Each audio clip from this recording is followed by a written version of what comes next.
Welcome to the Port's Garrison. Please like, subscribe, and share. Thank you. Greetings and welcome to the Port's Garrison. I am Phil the Port, and I want to thank you once again for clicking to watch this video.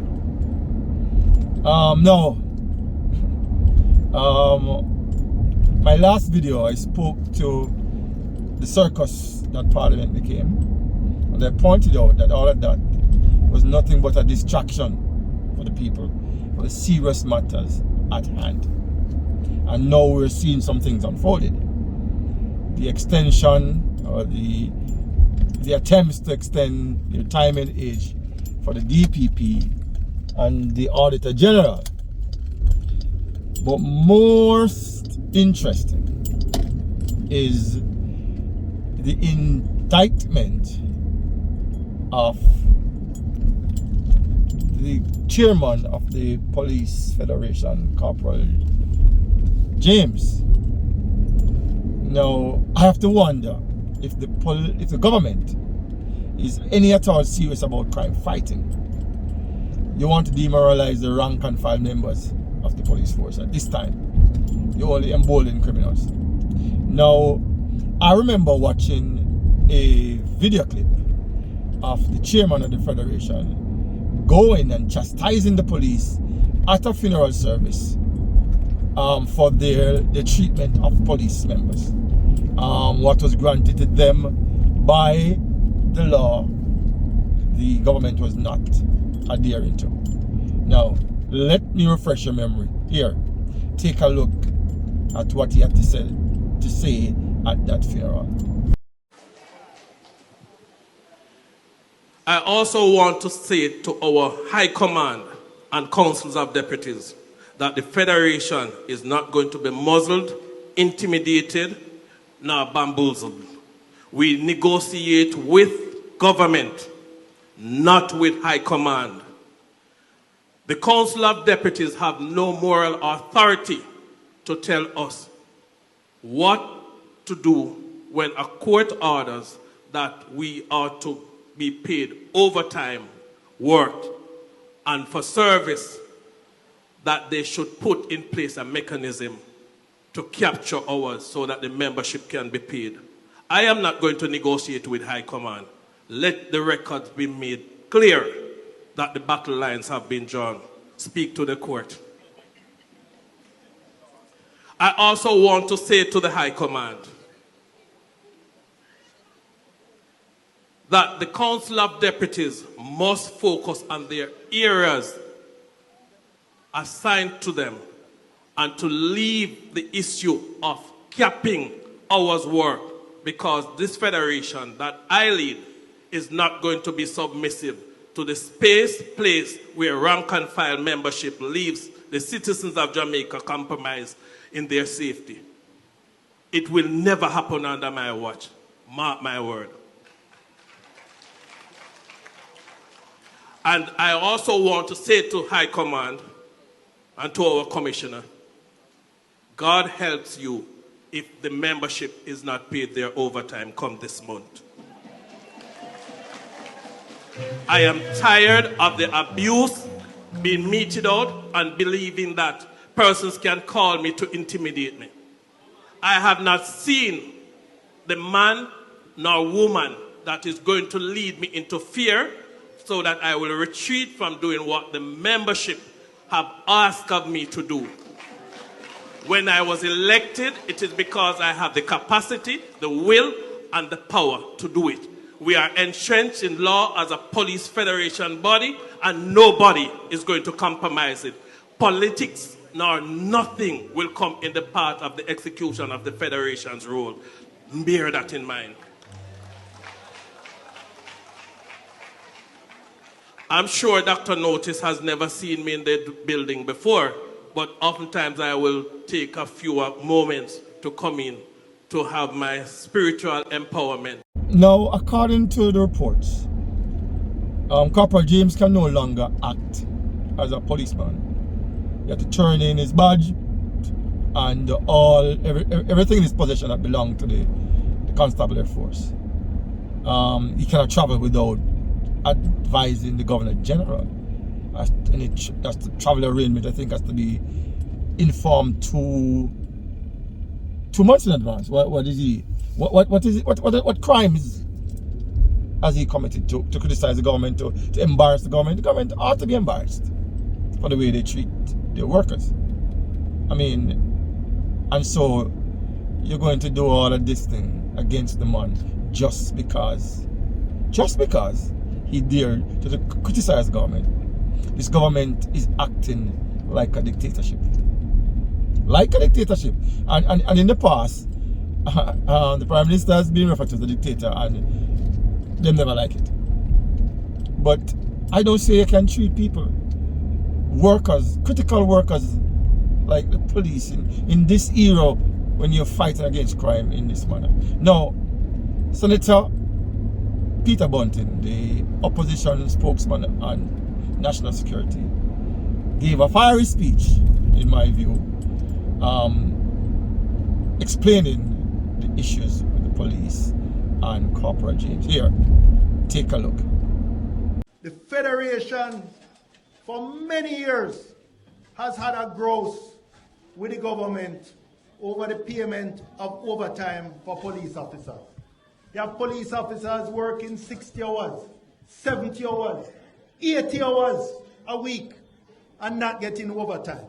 Finally, after more than a decade of back and forth, they took it to court and they were successful.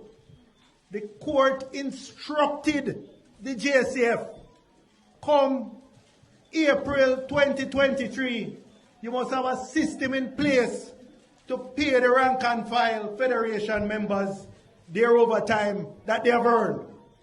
So the Federation chairman goes to a funeral of a colleague. And a funeral is always an emotional thing. And he says, the court ruled that you must pay us overtime in April. April come and gone, no overtime. May come and gone, no overtime. June come and gone, no overtime. We're in July now. The Federation chairman said, time come. Time come. You must pay what the court has ordered you to pay the rank and file members. Because he has said that, he is now an interdiction. Imagine the humiliation. Come hand in your badge, hand in your ID. You can no longer be the chairman of the Federation. You can't go overseas, this, that, treating the man, treating him like a criminal. Clearly he was speaking prophetically that there are those who want to muzzle the Federation. And that is in keeping with what this GLP government has been doing. Stepping in the necks of the workers of this country, bullying them. Take it or leave it. If you don't do it by March 31st, nothing for you. Disrespect to the workers of this country. No regard for the rights that Michael Manley and the People's National Party fought for over decades to give the workers in this country. Little warrior, you tell me about this verse in Exodus that you say, I must remind the bigger heads, the fearers in the society. And let me read what you say, I must tell them what I must warn them. Exodus 3, verses 7 to 10. Then the Lord said, I have surely seen the affliction of my people who are in Egypt, and I've heard their cry because of their taskmaster. I know their sufferings, and I have come down to deliver them out of the hand of the Egyptians.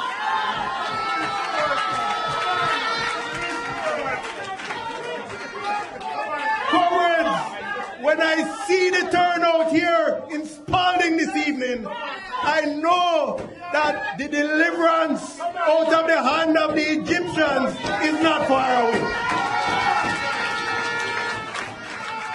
No matter how they try and muzzle them, they cannot muzzle the comrades up here on the platform who will continue to speak and work and fight and walk and campaign in every hill, valley of this country until the work has get there right. Thank you. One love. In on them grave, figure tell me how we can do it together. Now I think it's really a sad state of affairs when the government can find millions to pay the Governor General, millions to pay themselves and their colleagues. I mean, if you ask me what them do, I don't know. Ask me what the governor do. Ceremonial. At least, even though I'm not the biggest supporter of the police, at least them do some work. When you're in trouble, you're going to call them. So the government can't find money to pay them, not the teachers or the other workers, but they find money to pay themselves. And then when somebody there brave enough to get up and stand up to honor, this is what they do. Bring them to ridicule. For what? For doing what he was elected to do, to represent the rank and file members of his federation. And you, some of them say some politicians will come down. You're one of them. Now I've spoken many a times about the efforts to extend the tenure of Paula Llewellyn, the deputy, sorry, not the deputy. I mean, I remember her when she was deputy, the director of public prosecution. And so they all at Alabolo in Parliament and in the Senate, where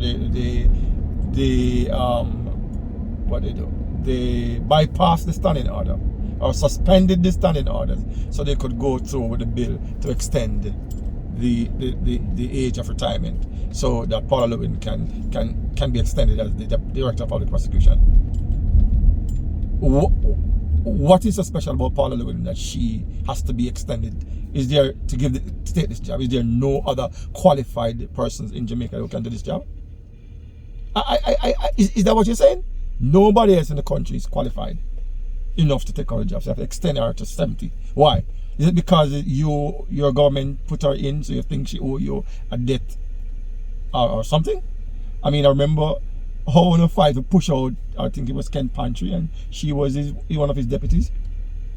Now it has now turned out into a cascas, where one of the deputies now in the office of the director of public prosecution has written a letter that is now made public, saying that the government should withdraw the extension. And then we see where Paula Llewellyn has responded and taking it to a personal level. It's taking it very personal. It's not about the issues that, and it's about going into details that I don't need to know. It's every day it just gets stickier and stickier and messier and messier. I mean, I remember the other day a gentleman like saying, because she already got an extension and she's getting a second extension now. Now Ken Pantry retired at age 60. He didn't get the extension. Now I remember a gentleman a man had filed a lawsuit to prevent the government from extending the term. I don't know what I'm with that, but I don't understand why we're fighting if we extend Paula Llewellyn term when somebody else, not a budding person, somebody, because if something happened to Llewellyn, somebody have to take over and get to the job. So there must be other persons there who can do the job. But I don't know what or why the government feel it necessary to keep her in this job, even though it's against the constitution. You have to go change the constitution. It's not pretty. It's not really pretty at all. And Andrew, as me say, them and them say, some politicians will come down, and you're one of them. It not run right. And I care what some people, the sympathizers, want to say.